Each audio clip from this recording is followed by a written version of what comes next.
So as you've probably noticed, Todd and I are real estate ninjas, and we're not gonna do an entire series about this particular property. In fact, we're actually gonna call this season 2.5. So while you've been following our property over there on Bijou, we've actually been working on this project over here in the background. The reason we didn't make an entire series about it is because it was kind of a smaller home, and we like really doing this series on our larger home. But that doesn't mean that we're not doing smaller projects all the time. What we like about them is they cost us less money up front, the remodels cost less money, and we can turn them over a whole lot faster than projects like Bijou that take as long as 8 months. So let's head inside and take a look at the freshly remodeled 3624 Indian Pipe. So this is 3624 Indian Pipe, a street name I think it's safe to say in 2018 you wouldn't get away with as a developer. This one was actually relatively simple. Now we redid the entire kitchen, but we actually already had these oak 2 floors in here that we were able to just refinish. We kept these oak 2 floors, but that's pretty much where the buck stopped. From there, we tore everything else out. As you'll see, we did all new cabinets, and it feels like you just can't go wrong with white. Everybody loves them. All new stainless steel appliances. We still do the granite countertops, and this isn't even a tier 1 granite, this is actually a tier 2 granite. It only costs a couple $100 extra, and if you like the granite, then that's what you should go with. Now, because we pre-sold this property, which means I brought the buyer, we let that buyer have a few more liberties than we might let them open market have. So we actually let Maddie pick this granite, and we let our buyer pick this backsplash right here. It can help the buyer feel like they're getting a much more custom home, and it's so easy for us to do.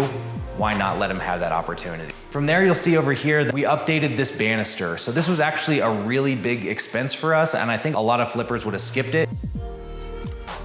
So the bathroom in here was relatively simple as well. It was already a great space, and all we had to do was update the finishes.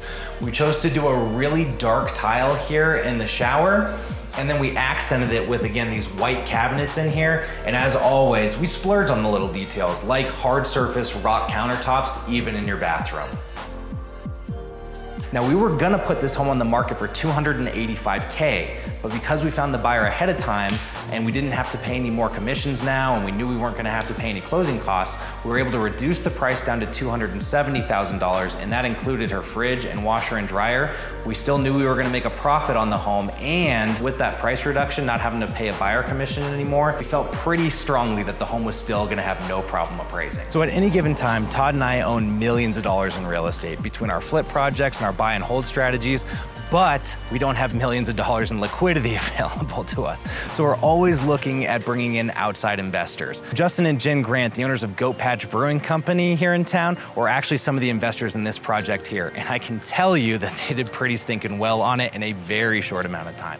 So if you're looking at investing in real estate, or you want to participate with us on a flip project, please don't hesitate to reach out. You can always call us at this number right here, or you can send me an email and we'll sit down and let you know what your options are. As always, guys, thank you so much for reaching out and watching season 2.5 of Bad Mother Flippers. We'll catch you on the next one.